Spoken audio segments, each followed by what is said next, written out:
Neto, adivinha que dia é hoje? Seu aniversário? Não, tão bom quanto. Valentine's Day! Não acredito que eu esqueci, tenho que mandar uma mensagem pra Julinha, peraí. Não, nada a ver. Que mandar mensagem pra Julinha? Tem a ver com o programa. Não, pera. Aham. É hoje o dia do mexidão da República Velha! É!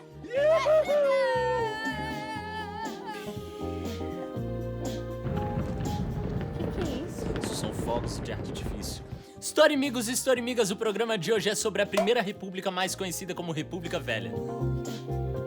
Você gostou dos fogos de artifício? Por quê? Tô pensando em fazer pra Julinha uma performance assim, chegar e pedir em namoro assim, entendeu? Júlia. Você quer namorar comigo? Não sei, acho que dá pra melhorar.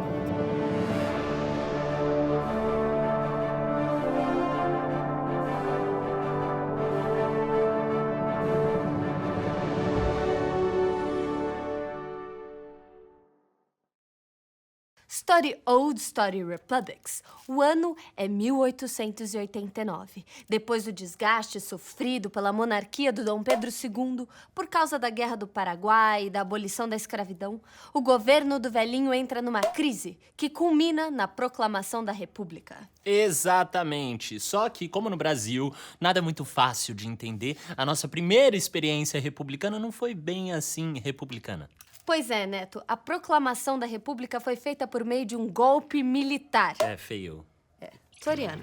Depois da Guerra do Paraguai e depois da abolição, Dom Pedro II perde o apoio das elites econômicas. Marechal Deodoro da Fonseca, que era amigo pessoal de Dom Pedro II e leal à monarquia, resolve depor o imperador e instaurar uma república. Como? Marechal Deodoro sofria pressão de cafeicultores ricos. E depois surgiu um boato de que iam prender alguns militares insatisfeitos. O que ele faz? Ele cavalga até o quartel-general e prende membros do governo. Enfim, depõe a monarquia. Você mesmo disse que tem várias ideias do que é uma república. Você fala bastante do povo. Então, o que é o povo para Floriano? O povo é a base da república. A república pode ser entendida como res publica, do latim coisa pública, do povo, pelo povo, para o povo. Era assim que conseguimos... Você e o Deodoro governaram num estado de sítio. Era uma ditadura do exército. Onde estava o povo, Floriano? O povo não sabe o que é bom para ele. E só o exército está autorizado a garantir a república, a ordem e o progresso. Mas essa era a sua ideia de república. Era o que você e os seus apoiadores queriam. Era a única república possível. Eu sou o consolidador da república. E de mais a mais, o exército conseguiu... Conseguiu o quê? Manter a elite cafeicultora no poder? Manter quem já tinha dinheiro e poder? Você não deu voz pro povo, Floriano. Se liga, acabei de mandar aquela mensagem pra Julinha que eu te falei, sabe? Com os emojis dos fogos de artifício que eu queria pedir ali em namoro e tudo mais. O que ela achou? Escrevi assim, vamos na frutaria hoje? Eu que pago açaí, top. E aproveitando, tô apaixonado por você. Sabe o que ela respondeu? Não gosto de açaí, não é recíproco. Quem não gosta de açaí? Não tô falando disso, tô falando que não é recíproco, ela tá apaixonada por mim, Clara. Eu merecia isso? É isso que eu te pergunto, eu merecia? Não, Neto. Bom, Story Lovers, como a gente tava falando, o primeiro período da nossa república foi feito através de um golpe militar. Golpe no meu coração, né? Neto, a gente vai ter que focar no assunto. Story Crushes, esse período ficou conhecido como República da Espada porque teve 2 governantes militares que mantiveram uma ditadura. Com pouquíssima participação popular, aliás, são eles. O brother Marechal Deodoro da Fonseca e o parça Floriano Peixoto. Muito bem, Neto, tô orgulhosa. Story Lovers, a participação popular na nossa república vai continuar pequena quando o governo militar termina e o governo civil começa. E nesse governo civil aí, graças a uma Constituição de 1891, só os homens alfabetizados, ou seja, os brancos e os poderosos, podiam votar. E com isso, galera, nessa maravilhosa fase que foi a nossa primeira república, a República do Café com Leite, menos gente podia votar do que no Império. Doido, né? Muito. Neto, Julia, você não quer Neto, repensar? Não faz isso com você, Fala comigo Neto. direito. Neto, larga esse telefone, eu não vou deixar. Eu te amo, Julia. Em 1894, Floriano Peixoto deixou o poder. E assim, até 1930, o Brasil foi marcado por governos civis ligados ao setor agrário. Ou seja, aquela galerinha de sempre que tem poder, que tem terra e que tem dinheiro. Os políticos mais poderosos vinham principalmente de 2 partidos. O Partido Republicano Paulista e o Partido Republicano Mineiro. Afinal, São Paulo e Minas é que tinham mais dinheiro e dominavam a galera toda. Esses 2 partidos se mantinham no poder, se revezando nos cargos políticos em uma verdadeira oligarquia, que é o poder nas mãos de poucos. Ou seja, um pouco parecido como é hoje, né? Nesse belíssimo cenário, os presidentes da República acabavam favorecendo o setor da agricultura, principalmente o do café em São Paulo e em Minas Gerais, que além de ter café, era conhecido por ter muito leite. Esse sistema de revezamento entre presidentes mineiros e paulistas, o leite e o café, ficou conhecido como a política do café com leite. Gente, não podia ser mais óbvio. Se, por um lado, a política do café com leite privilegiou e favoreceu o crescimento da agricultura e da pecuária na região sudeste, por outro, provocou o abandono das outras regiões do país. As regiões Nordeste, Norte, Centro-Oeste e Sul ganharam pouca atenção desses políticos e tiveram seus problemas sociais intensificados. Tá indo muito bem. Obrigadão. É assim, ó, queixo erguido. Demorou.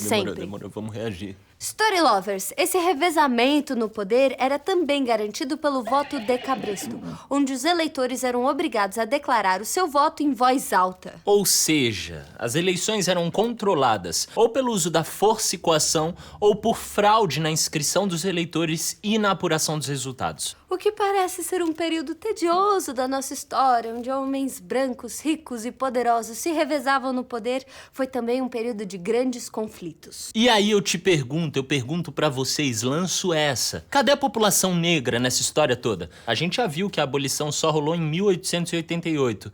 Mas e o dia seguinte, hã? Será que os negros foram inseridos nessa sociedade republicana? Vou te explicar. No dia seguinte à abolição, a verdadeira preocupação da elite governante e do império era: como vamos manter os grandes senhores de escravo e a produção? Sim, porque ninguém, tirando alguns caras assim mais pra frentex, pensou na grande quantidade de pessoas sem emprego que precisaria sobreviver, né? Pra vocês terem uma noção, tem histórias de pessoas que foram libertadas da escravidão nas fazendas e que foram abandonadas nas estradas sem ter o que comer, sem ter pra onde ir, sem nada. Com a proclamação da República, esse descaso todo ficou mais evidente, assim, ficou mais escancarado, sendo que, em 1850, 39 anos antes, foi criada a Lei de Terras. E o que era a Lei de Terras? A Lei de Terras foi a lei que transformou a terra em mercadoria. Ou seja, agora a terra podia ser comprada, não era mais do império, não eram mais sesmarias, onde o imperador cedia a terra para obter parte dos lucros. Não. A partir de agora, a terra só seria de alguém se fosse comprada por alguém. E se já tivesse dono, teria que ser registrada em cartório. Aí eu pergunto pra vocês, quem é que tinha terra pra ser registrada? Ou melhor, quem é que tinha grana pra comprar terra? A República de Mariene, que era pra ser de todo mundo, não mexeu nisso aí. Vocês acham que um escravo, assim, recém-liberto, poderia comprar uma terra só sua, assim, pra plantar um negocinho e comer? Não. Story Brothers, Story Sisters. Depois da abolição, milhares de pessoas libertadas da escravidão foram jogadas à própria sorte. E é mais ou menos por aí que tem início a formação das favelas, no Rio de Janeiro, por exemplo. Aos negros depois também se somariam os imigrantes. A marginalização dos negros e o incentivo à imigração europeia também tem a ver com uma política de branquear o Brasil. Vamos ver o que a Nina, nossa imigrante italiana, tem a dizer sobre isso? Bora! No final do século XIX, muitos estrangeiros, atraídos pelo sonho de uma vida melhor, decidiram vir para a América. E olha que nessa época tinha que ter uma boa razão para vir para o Brasil.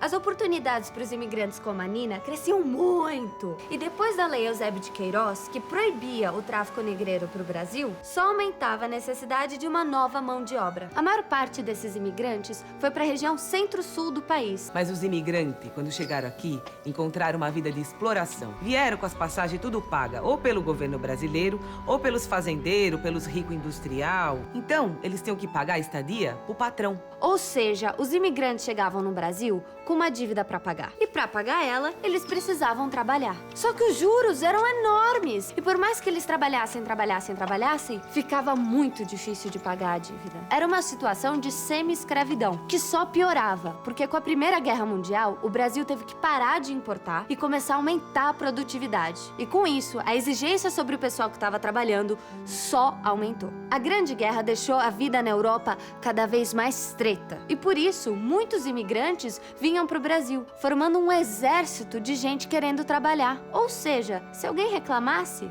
era substituído. A gente chegava a trabalhar em turno de 16 horas seguida. Aí nós descobrimos que se a gente se unisse, tinha força. Então reivindicamos nossos direitos trabalhistas. Historiamadas, historiamados. Em resumo, a Primeira República começou com um golpe militar e foi marcada por uma elite que governava para poucos. O governo militar vai de 1889 a 1894 e foi chamado de a República da Espada. Já o governo civil vai de 1894 a 1930 e foi chamado de a República do Café com Leite ou a República Oligárquica. Esses dois momentos diferentes compõem a Primeira República, ou também conhecida como a República Velha. E essa farra só terminou com a Revolução de 30, quando Getúlio Vargas assumiu o poder. E para ajudar você a entender melhor esse mexidão, os Fita Cassete!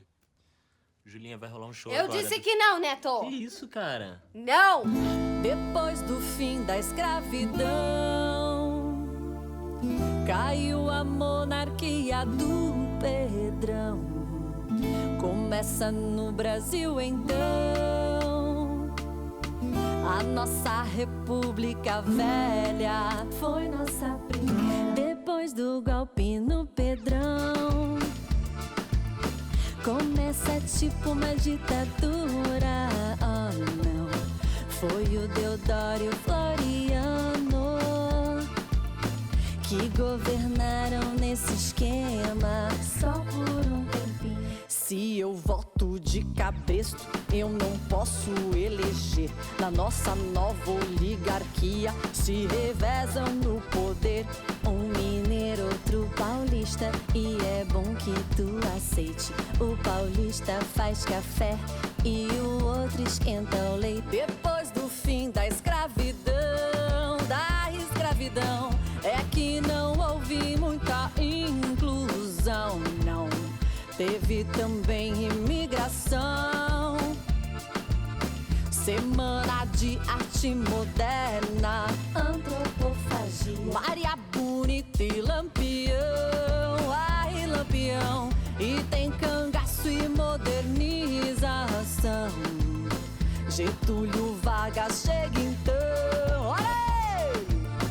Acabandinho com esse esquema, é um Getulinho.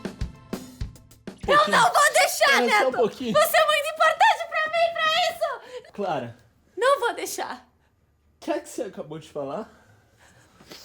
Você é importante demais pra mim. Pra ver você se machucando desse jeito, indo atrás da Julinha. Por que eu sou importante pra você?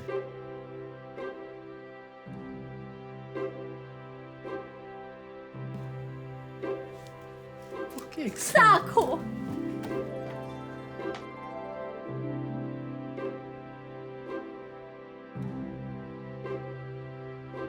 Você troca de menina muito fácil. Quê? Eu que não te quero.